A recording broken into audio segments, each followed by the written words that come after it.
어제장에서 이슈가 있었던 업종 살펴보는 기업 이슈 시간입니다. 한알령 해제에 대한 기대감이 계속해서 증시에 반영되고 있습니다.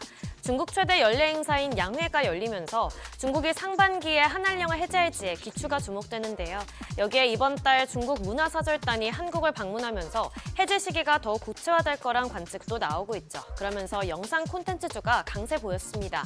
특히 영화 관련해서 좋은 소식들이 많이 전해졌는데요. 먼저 애니메이션 너자2가 중국 영화 처음으로 관객 수 3억 명을 돌파했습니다. 그러면서 너자2의 제작에 참여한 M83이 주목을 받았는데요. 최근 노르웨이의 애니메이션 기업 김프빌의 최대 주주로 올라서면서 할리우드 진출도 본격화했죠. 여기에 봉준호 감독의 신작 미키 17이 북미 개봉 첫 주에 290억 원의 수입을 예상한다는 긍정적인 전망도 나왔습니다. 미키 17은 오늘 중국에서도 개봉할 예정인데요. 중국 관련한 여러 긍정적 신호들이 전해지면서 관련주에 매수세가 몰렸습니다. 마감 상황 보면 M83 상한가 기록했고요. 스튜디오 미르도 15% 가까이 올랐고 대원 미디어 5.16%, Y랩 4% 넘게 올랐고 덱스터도 4% 가까이 시세 분출했습니다. 한국과 폴란드 외교장관이 방산협력에 대한 의지를 다지면서 어제 방산주가 시세 분출했습니다.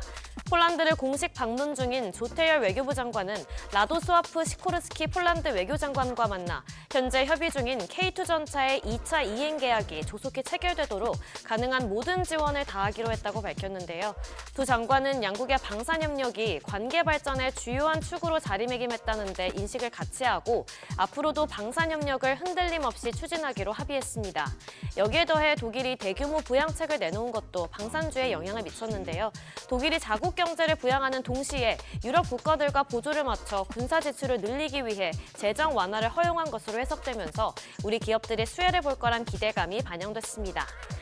관련주 살펴보면 퍼스텍이 12% 가까이 올랐고요. 한국항공우주 10% 가까이 올랐고 포메탈 8.77%, 웨이브 일렉트로도 8% 넘게 올랐고 LIG 넥스원 5.78% 강세 보였습니다. 트럼프 대통령의 러브콜이 연이어 증시에 영향을 미쳤습니다.